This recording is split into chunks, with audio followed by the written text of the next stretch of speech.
You are in for such a treat with today's guest. She is somebody that I have worked closely with for the past 4.5 years.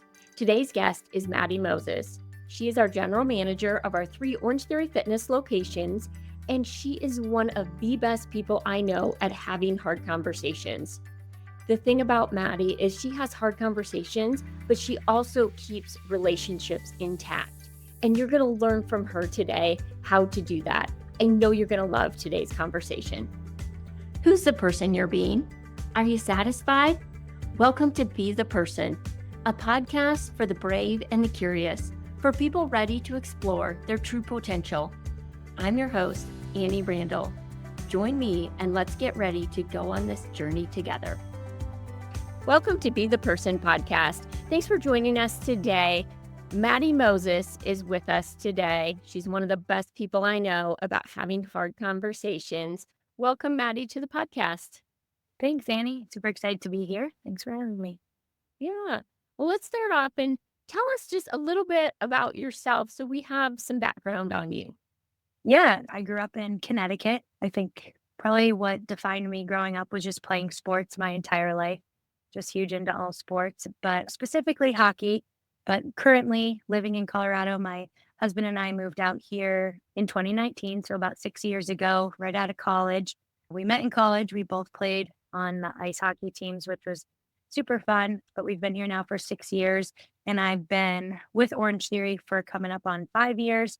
And I'm the general manager currently of Annie's 3 Orangetheory studios. Super passionate about fitness, and I love the brand, but I love being a leader under Annie specifically, but just in general in this brand, it's so much fun to lead people.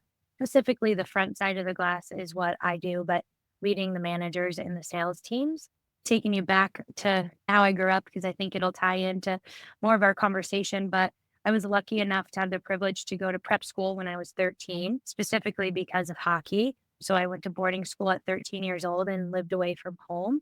And I think that taught me a lot, just to be super independent and just grow up and have a strong sense of that on my own. And then after that, went to Elmira College for 4 years. So really moved away from home really young, lived there in the summers.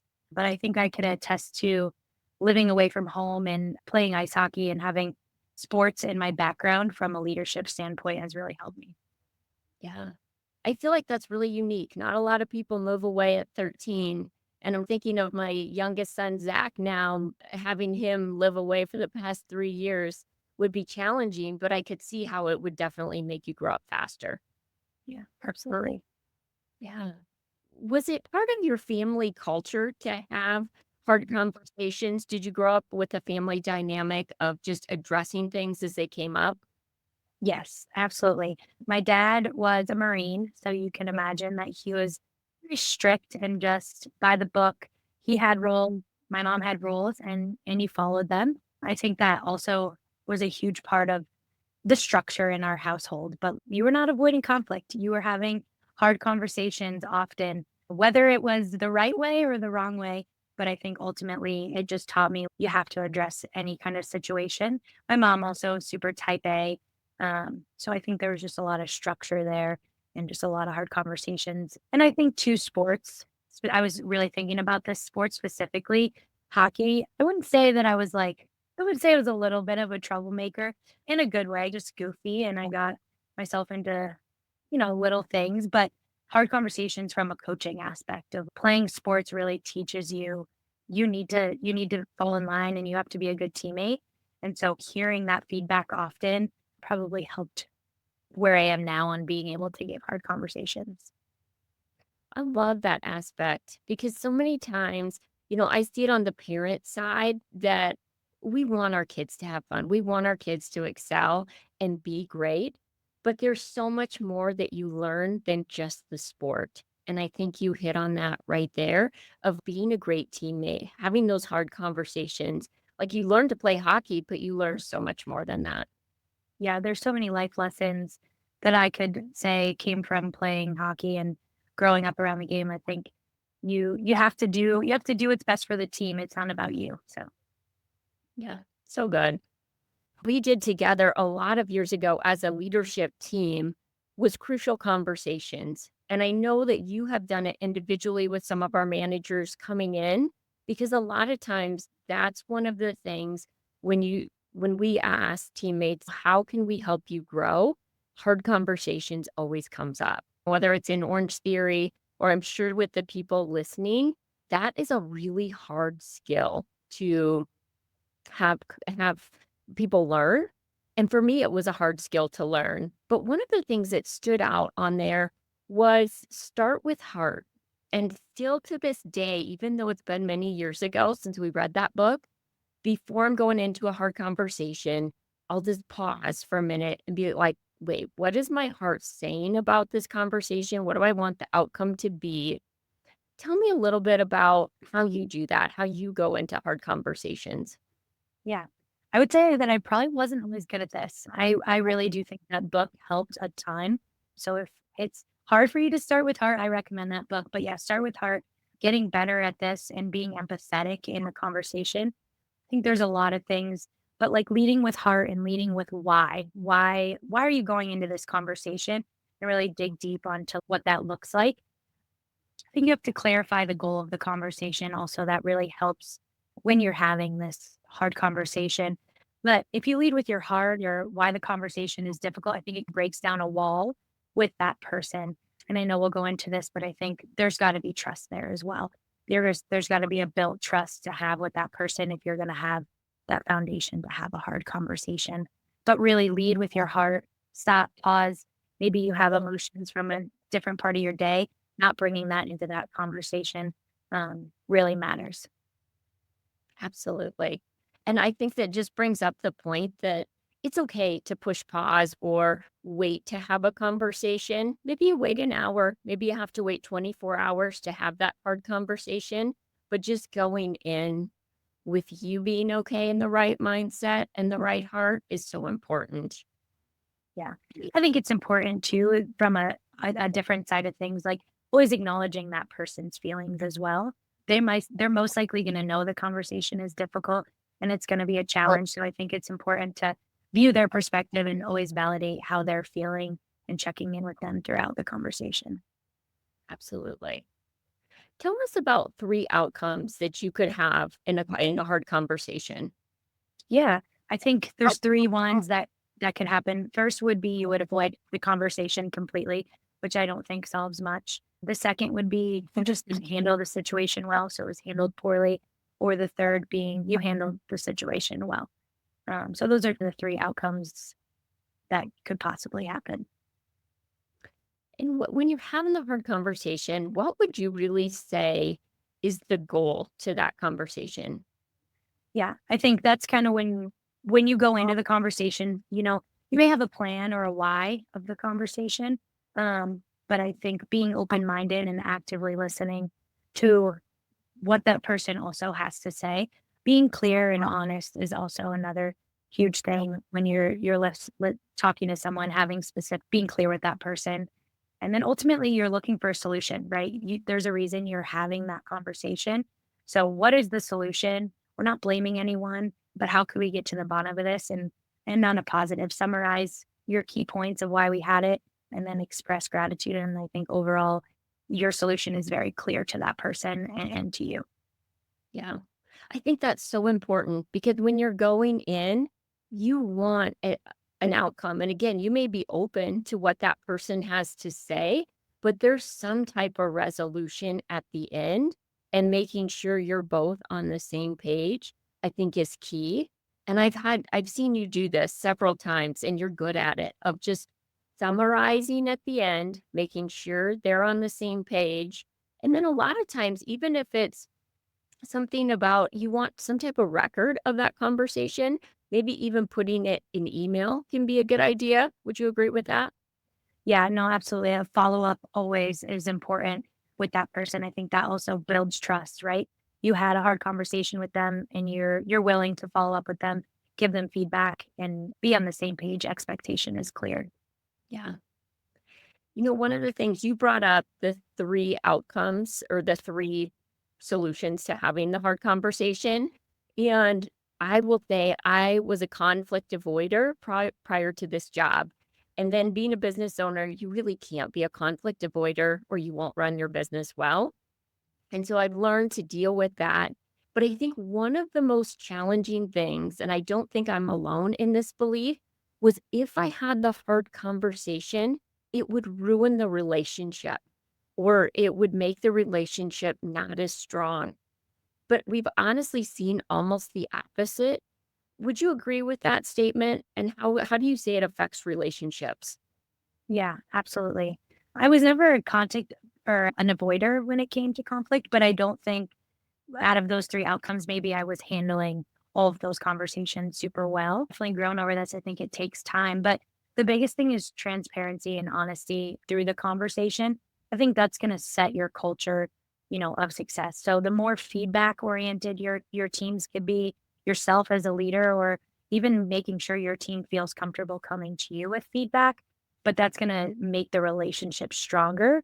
And I think empathy and intention to have the clear conversation. So if you think about it, avoiding it is, they don't know how you feel. So if they don't know how you feel, or they don't know where you're coming from, a lot of times too, we'll take that somewhere else. We'll talk to someone else about it, but we're not necessarily talking to that person. So I think if you want to have a culture of success and feedback, you have to make sure your team's open to that, first of all. And I think everyone's a little bit different, but being able to go to that person, leading with heart, being empathetic, but having the conversation is definitely going to build your relationship. And I know, touching on too, just there's little things that are going to add up overall. Like, your relationship isn't just this one conversation. There's probably multiple things you could have done positively to impact, if you do have to have a difficult conversation. Yeah, I think that's such a good point. And I've heard Brene Brown say you're putting pennies in people's penny jar because if you work with somebody long enough, you're going to have a difficult conversation. It just is probably going to happen. And you're going to have to withdraw those pennies out of there. Do you feel like you need an adventure or a new challenge in 2025? Join Jeff and I on our Peru trip. We're going to do a 1-day hike to Machu Picchu. It's always been on my bucket list, but it's becoming more and more restricted. So right now you can still walk around Machu Picchu, but I believe that won't be the case for long. We're also going to explore the Amazon jungle, the city of Lima, have the option to hike Rainbow Mountain. It's going to be a wonderful trip. It happens next September. See all the full details in the show notes. If you think about your relationship with people that you work with, how are some ways, give our listeners some ideas, how do you put pennies in people's penny jar? Yeah, I think you're really good at this, but just handwritten notes. It sounds so silly and so simple, but just like getting a note from someone that's they took the time to handwrite and give you, I think for me it means a lot. It's an important gesture. But buying someone coffee, maybe getting somebody their favorite little gift card or gift, I think specifically to making sure you're celebrating your team. So, when there's milestones or when someone does something really well, that you're empowering them and giving them that recognition, because it does matter. And that's, like you said, putting pennies in penny jars. So when you do have to take them out, it's there. That trust is there. Two, I think empowering your team, trying to delegate things that maybe you could be doing, but empowering someone else to do them so they feel responsibility, and kind of creates a culture of, oh, she trusts me to do this. Yeah, I think all of the things that you mentioned are really great. And I think as a leader, they do put pennies in people's penny jar. And I will tell you, this is something that I'm not great at. It really has to go on my calendar to, if, take time to recognize because I'm just one of those people that, okay, we're done with this project, we're on to the next, we'll go, go, go. And I don't take time to celebrate people. And it's not because in my heart, I'm not thankful for them or I'm not grateful. I just don't see it sometimes. So I think you and Kelly are great reminders for me. It also goes in my calendar. So if you're a leader out there and you're driven, which I know so many of you are, I would just say take Maddie's advice. Know how important it is for those pennies to go in the penny jar because you're going to have that hard conversation. And none of those were expensive.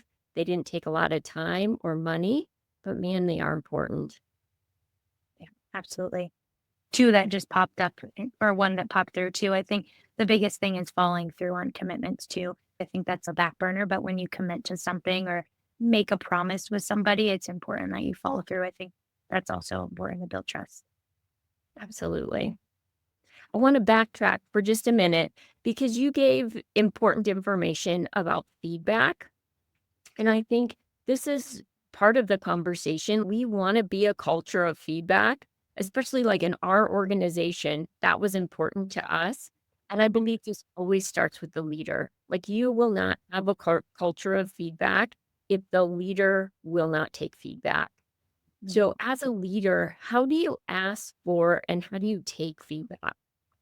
Yeah, that's a great question. I think the biggest thing, like the first one that pops up, is when you're having meetings, a lot of the times it feels like you're always constantly talking at people. You're giving them, specifically in our at Orange Theory, like you're giving them a ton of information and it feels, oh, this is what you guys have to be doing.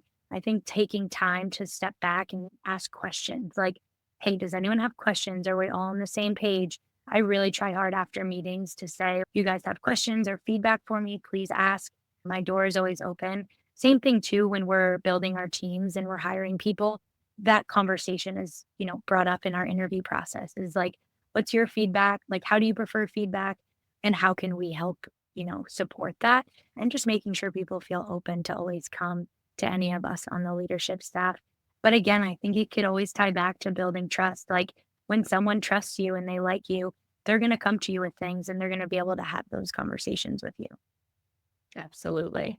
And that's not easy to do, especially with people that report to you. That can be a difficult thing to build that trust because they're bringing up something that's challenging for them.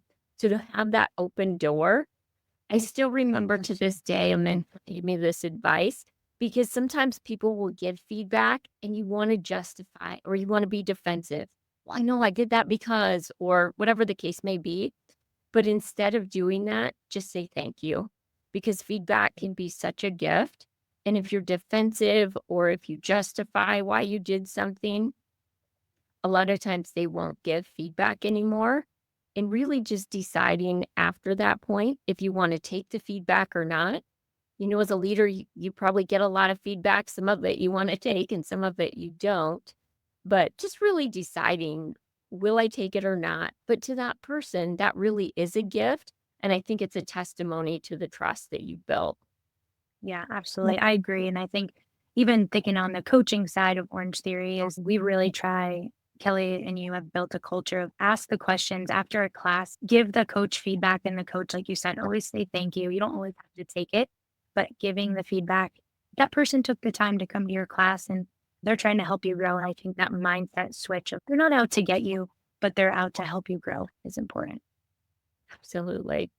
And I think a lot of times in our culture, we think of feedback as a negative, but I think of just switching that to a positive. I need this information to get better and to grow can be, it's really a mindset and a culture shift within your organization.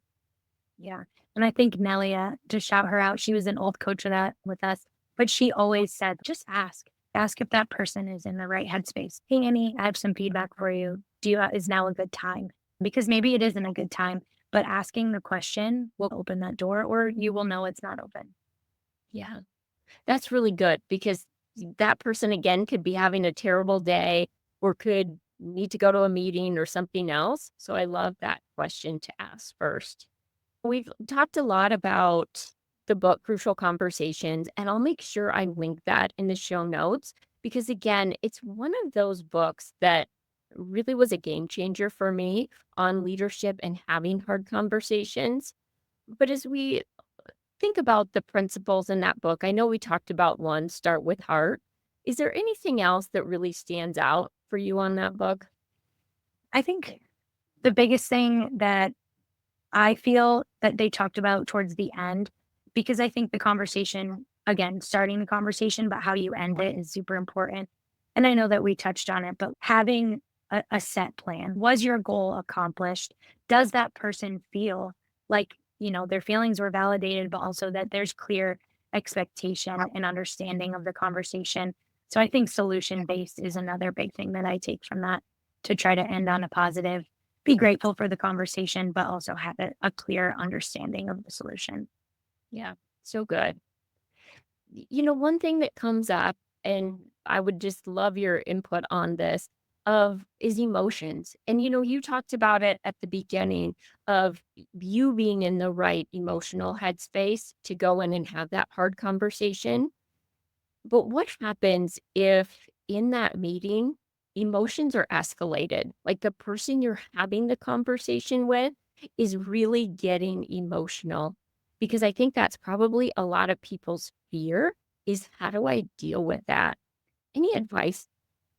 Yeah, I think always being okay to pause, always being okay to, if you see that somebody's getting upset, give them a second. Do you need to go for a walk? Do you need to, have this conversation at another time? I think that goes back to validating their feelings. Like, and maybe you didn't have, you started with heart and you had great intentions, but that person truthfully was not in the headspace to have that conversation. So maybe even going back to, hey, is this still a good time? Are we still good to have a conversation today? But I think emotional like breaks, ask for space, see what they need. But the biggest thing is communication, right? You can tell when someone's uncomfortable or upset or needs a second. So being okay with giving them that.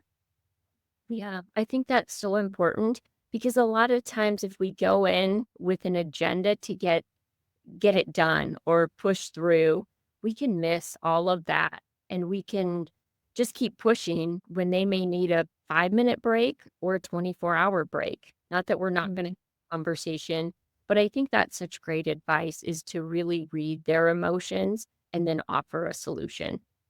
Yeah. I think this is all such good information. And again, I've seen you do this with teammates over time of just really build into them, build that trust, start heart, have a clear intention, and then really having that great game plan is something you do really well. And a lot of this comes from crucial conversations, but it also just comes from who you are as a leader as well.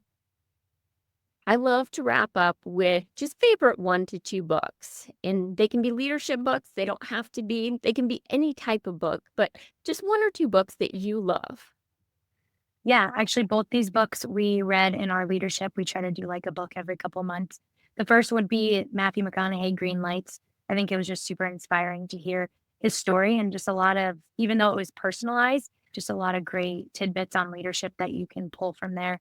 And then the second one was Atomic Habits, which I think is great for anybody, whether you're in a leadership role or you're looking, even on the fitness side to gain some habits. I think both of those are great.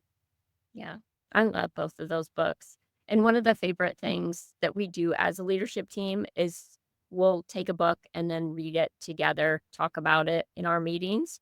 And those were both some of my favorites too. Thanks for bringing those up. Yeah. Maddie, what would be the best way to connect with you if people had questions or they just wanted to follow what you're doing? What would be the best way? Yeah, absolutely. Well, if you're in the studio at Orange Theories, always open for a conversation. Come up, chat with me, take my classes. I coach at Northgate.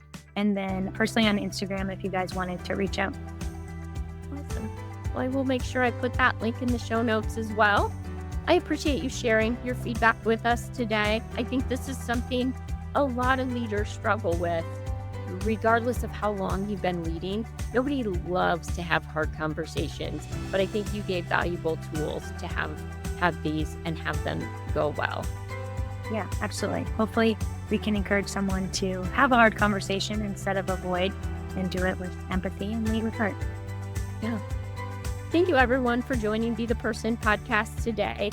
If this resonated with you, or you know somebody that struggles to have hard conversation, or you want to get better at it together, please share this episode. And always, it would mean the world if you gave us a 5-star review. Thanks for joining today.